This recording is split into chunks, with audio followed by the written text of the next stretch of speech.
Hey everybody, this is Scott Ulmer here. Here to show you something that I think you're going to find very interesting. And it's really how to triple your profits when you're doing flips. So most people that are real estate investors, and I assume if you're watching this you are one of them, really know that there are two types of primary real estate investing. Would be flipping, of course, and the other would be wholesaling. Never been a fan of wholesaling for a lot of reasons. I think you leave too much money on the table, but I know people that make their living on it, and that's fantastic.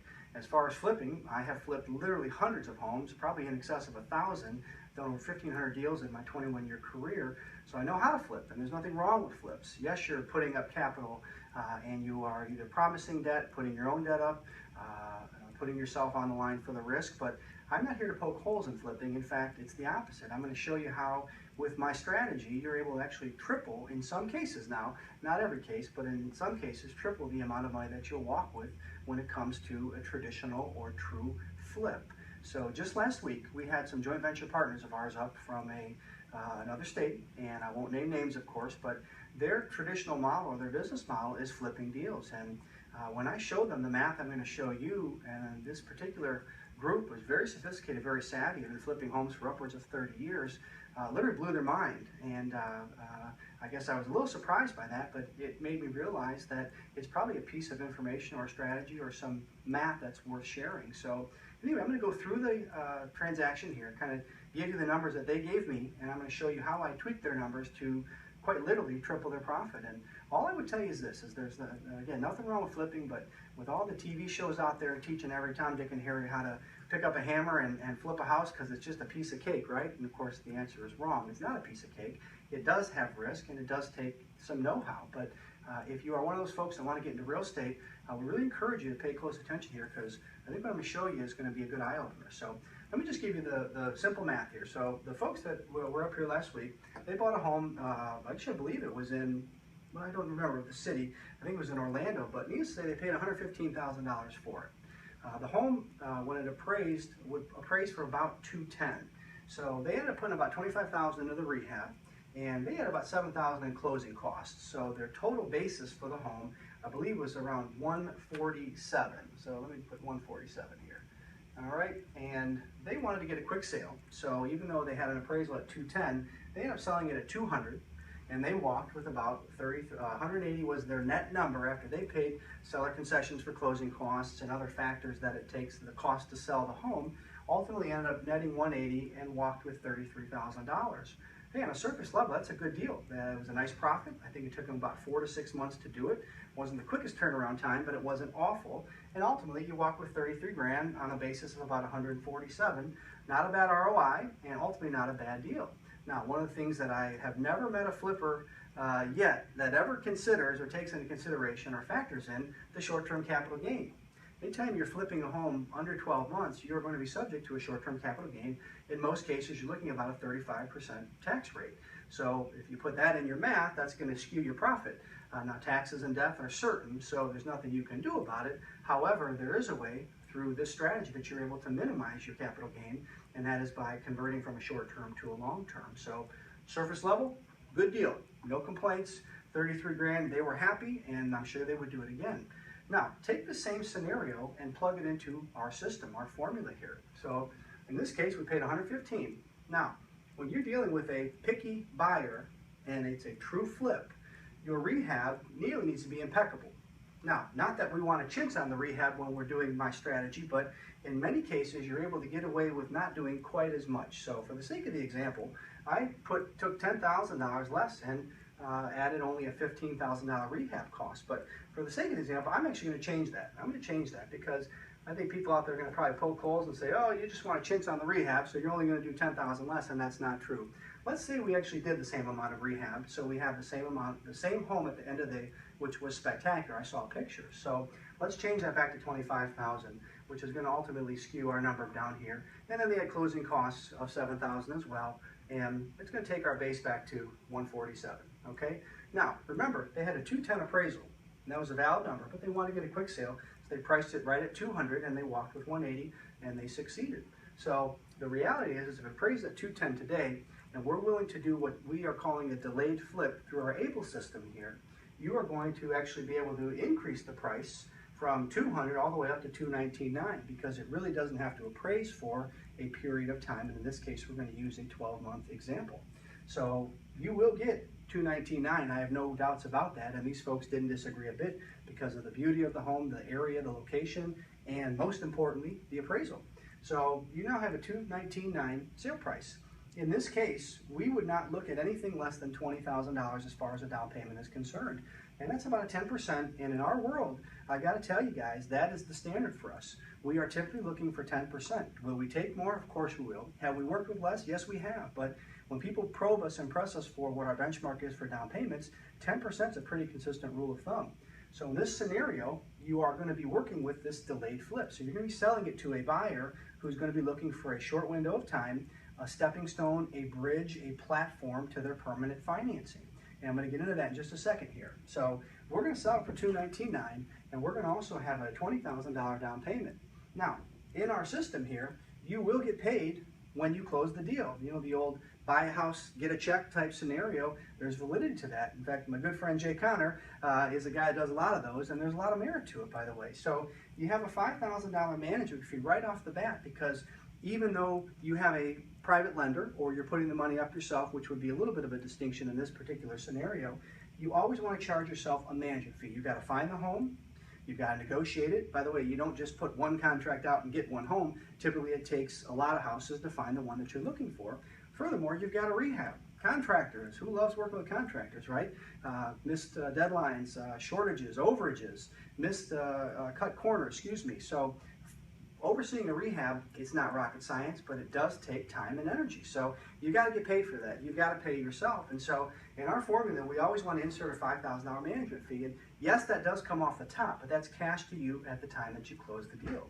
And in this case, the money that was borrowed, and again, I'm giving you a particular example from one of our partners, they borrowed 8%. So they have a private lender, not a hard money lender, and that's a big distinction. Doing flips, and certainly doing a delayed flip, will be very tough if you have hard money. It's too expensive. Now, if that was your only choice, your only option, I suspect that you probably could make this work, but for the sake of the example, we're going to use 8% as the rate of interest. I would also tell you, I would be very comfortable if you were paying 10%. Could you pay 12%? Probably, but now you're really getting a little bit on the high side and arguably closer to the hard money cost. But in this case, it was about an 8% interest rate. It was an interest-only payment that would simply accrue, simple interest, and they would not have any sort of principal that was reduced with their particular loan. So at an 8% interest, we factored the payment of roughly $850, I think was what he told me it was. Plus you've got your taxes and insurance. We're thinking about $200 a month, give or take, based on the price point of the home, etc. And that might even be a little thin now that I'm thinking about it. I'm almost wondering if we shouldn't put another $100 in there because I think T&I is probably going to be about $300 a month. So let's take that up to $1,150 a month as far as what your total debt service is. Now, with a home that's worth $210 to $220, looking at a $1,500 to $1,600 a month payment is a very realistic number. By the way, the correlating mortgage payment on a value home like this is going to fall somewhere in the $1,500 to $1,700 range. So, and that would include, of course, your taxes and your insurance. So, in this case, we've got a payment. I put $1,500, and I think that's probably low, by the way. However, it's somewhere in that range. If you take $1,500 and you have a payment that's somewhere in the $1050 to $1,150 range, for simple math, I did $6,000 here, but because I added 100, let's just, for the sake of this, Dan, let's just take it to 5,000. Poking holes in my own formula already. Actually, I just want to make sure that anyone out there watching this isn't trying to poke holes in the math, because the math is real. I will tell you, these are approximate numbers, but for the most part, you're going to find these are fairly accurate. So in this case, let's just say your payment is going to net you from your investor to the person that's making payments to you, your buyer. You're going to make about $500 a month in positive cash flow. Now, let's do the math on our system here, and then I'm going to go through the highlights because I think that'll probably tie it together. So you've got a $5,000 management fee. You're going to get $20,000 up front from the deposit, very standard, by the way. And you're going to have, let's just say, $5,000 in positive cash flow, which would take you, so you've got about $30,000 in cash once you've bought it, rehabbed it, and then sold it. So you have $30,000 that you're going to recognize up front, the $5,000 and the $20,000, and then the cash flow will come over the course of the term. Now remember, if someone puts $20,000 down on a $219,900 or $220 sale price, they have a balance due still of $200. So their payments to you do not reduce the balance owed to you in almost every case. You can negotiate that in some instances, and we do, by the way. We are known in some cases to give monthly credits for some of the payments that come in, but it's usually only a small percentage. For the sake of the example, there's no credit given, and I would encourage you to stick to that, of course. So they still owe you $200 even though they've made payments to you for 12 months, okay? So if you have a basis of $147, remember I tweaked the numbers here, and you also add $5,000 because remember, you took your management fee up front and that will come off the top. Now, if you can negotiate that with your private lender where that's just your fee and the split will come off of the $5,000 after it's been taken, that's fantastic. If you have to take the $5,000 off the top, I'm okay with that too. So for the sake of the math, let's say that you actually had $152 as far as your basis, right? $147 plus your $5,000 management fee takes you to $152 basis. Now again, I could argue that we wouldn't want to put 25 grand in the rehab and I would have a real strong case, but anybody that's skeptical, I'm going to go ahead and do the same exact first class pristine rehab. 25 grand done the right way gets you a really long way and get you a beautiful, beautiful rehab. So in this case, if you take 200,000, which is the balance owed to you, and you knock off 152, which is your basis, that leaves you a balance of 48, okay? Now, you've already made 30 up front. Now you're going to make another 48 in the back end. So again, now my math is already screwed up. Man, 2 times, Dan, I'm screwing my math up. So you have 48 and 30. Now you're looking at about 78,000. So right off the bat, you have taken the 33, double it would be 66, triple would be 99. With my math here and adding this 10,000, I'm a little bit shy of the triple, although I would have to argue that you're probably going to be closer to right around $90,000, give or take, if you didn't do the full-scale rehab. So that would probably be the one caveat within my example that would skew the numbers. So, but if you have done rehabs before and you understand our program, you understand that most folks with a $15,000 rehab on a beautiful home are going to be acceptable to take you where you want to get as far as the sale is concerned. So let me point the highlights of the deal out, what's paramount to making these work and happen, okay? Number one, our term is going to be 12 months and 1 day. So we're looking for a buyer who has fairly decent credit, that would bar anyone that had a recent bankruptcy, foreclosure, short sale, or deed in lieu of foreclosure, because that requires typically a 3-year window of seasoning before they can get another mortgage. So you're looking for someone that has decent credentials from the outset. So in this case, we're looking for 12 months and 1 day. What is the difference between a short-term and a long-term capital gain? It's the time. If the home has gone more than 12 months, in this case we're going to use 12 months and 1 day, you're going to take your tax bracket from capital gain from 35 down to about 15 to 20, depending on your tax bracket. And I would tell you that when you want to factor in your bottom line profit, you quite literally just cut your capital gain in half. That's huge, by the way. I don't want to just jump over that. That's a very big deal. Again, short-term versus long-term capital gain. In this instance, you can charge a higher price because of the fact that you're not requiring an appraisal today. You're basically locking a buyer into a price point today that won't be reflected for 12 months and 1 day. So if it's 210 off the bat, you'll have no problem getting 219.9. And I can tell you that most folks that are buying on terms don't have a leveraged position that they can come in and negotiate with you. They'll make offers, there's no question, and you may concede a bit, but in most cases, we bring in list price because of the fact that we're offering terms. And you will find that to be true with the same when you do it. Higher price, and of course, I put typically here with less rehab. And again, I'm going to leave the numbers alone, but I'm going to tell you, you won't need to put 25 grand into the home. The management fee is imperative. You got to pay yourself.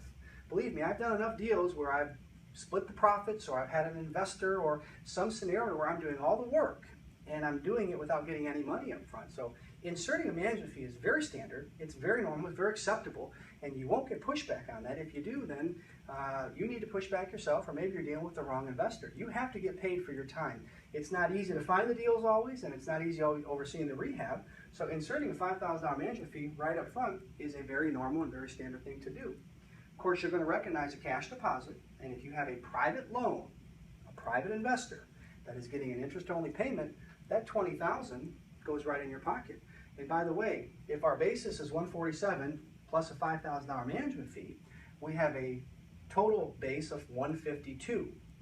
If the house appraises at $210 and we have a $220 contract, Pretty conservative loan to value, by the way. I'm very, very comfortable with the investor being protected. Of course, they'll have a first and only mortgage. They'll be on the insurance policy. They will obviously have a note and will be collateralized sufficiently with a conservative loan to value, which is very important. And again, don't forget, with a good rate of return, or excuse me, good interest rate, 8% here, even if you bumped it up to 10%, at a $1,500 to $1,700 a month payment, you're going to walk with some cash flow, anywhere from $500, maybe a little less, a little more. I think that's a pretty safe number that you'll generate about $5,000 every year you have this in positive cash flow, which is all money in your pocket, right? And then don't forget about the back end equity. Part of the beauty in this scenario is that after 1 year worth of payments, they still owe you the same balance that they started with. They sold it, they bought it for $220. Or have a price of $220, they put $20,000 down, so you have a balance of $200. That $200 doesn't change. So even after paying you for a year, they still owe you $200. So you have a very, very sweet back-end equity spread.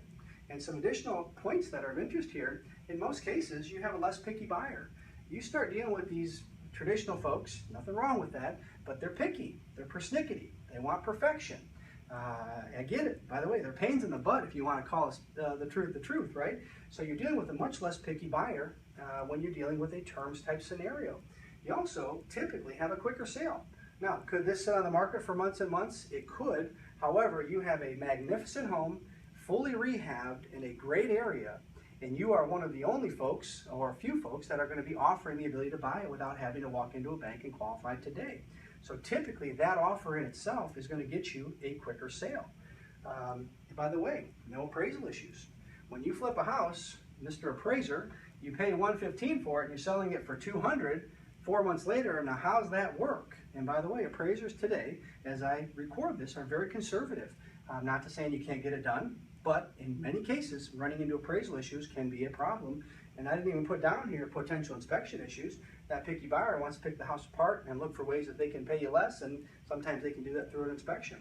And in our scenario, we warranty the mechanicals for 30 days, but our buyers are really buying it as is, and they're fully responsible for any sort of upkeep and the additional repairs or maintenance that they would, the home would require. So you're not landlording here, by the way. You have no requirement for any repairs after 30 days.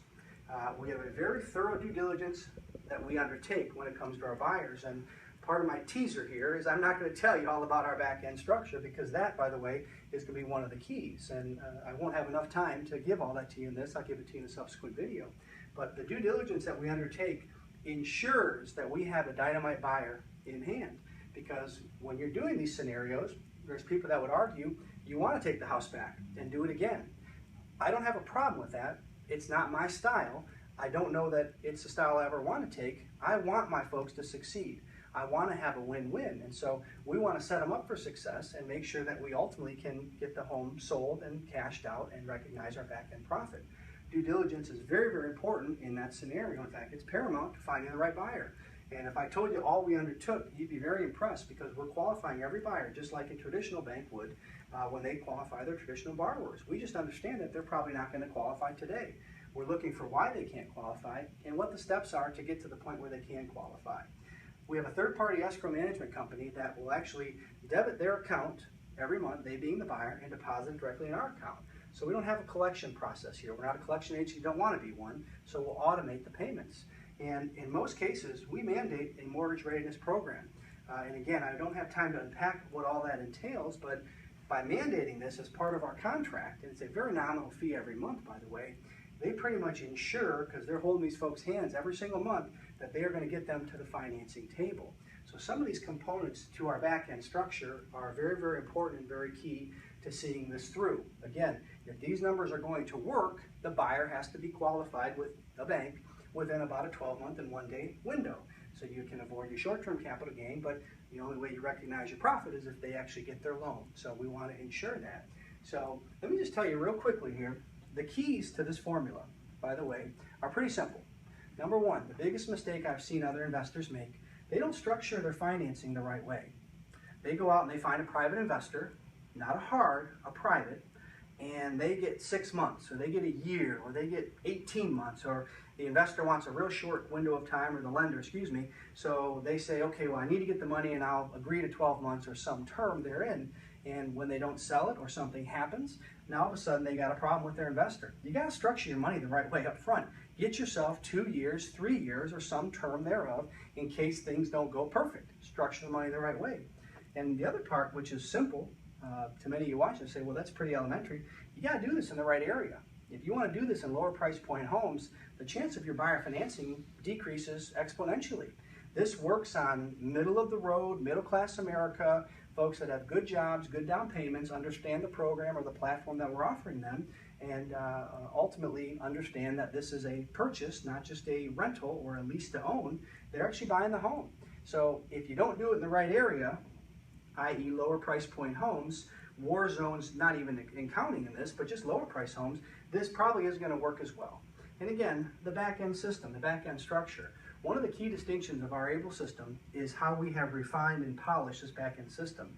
It's not earth-shattering, it's not rocket science, but when I will go through, and I'll do that in a subsequent video, what makes our back-end system and our back-end structure so powerful, it's some of these components here. The proper due diligence, mandating this mortgage readiness program, walking them through the program, setting them up for success from day one, which all comes through the right qualifying with the right buyer. But when you do it the right way, and let me make sure I'm very clear, if this knucklehead can do it, anybody can do it. It's not that difficult, but it takes experience and practice and probably just the right training is maybe the best way to say it. I've made a lot of mistakes in my time, a lot of mistakes. I still make them every day. As long as I'm learning from them, that's what we're striving for. But we like to tell about the mistakes we make. We like to tell about the lessons we've learned because the hardest lessons have come through making the mistakes. So anyway, as a whole, this is a way by basically taking your traditional flip, beautiful scenario, nice little profit, and without fudging the numbers, in fact, I'm probably over on one side a little too conservative with my numbers, this is a way for you to take that profit margin and really triple it in most cases, again, with the right rehab, factoring in the short-term versus the long-term capital gain, executing the system and the strategy with the right buyer in the right area, with the money and the financing lined up the right way to begin with.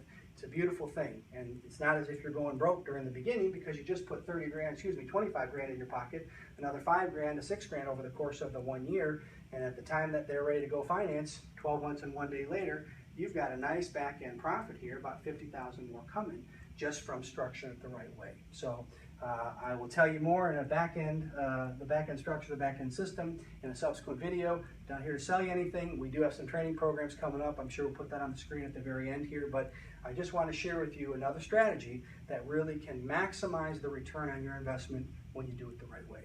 I'll see you very soon. Thank you.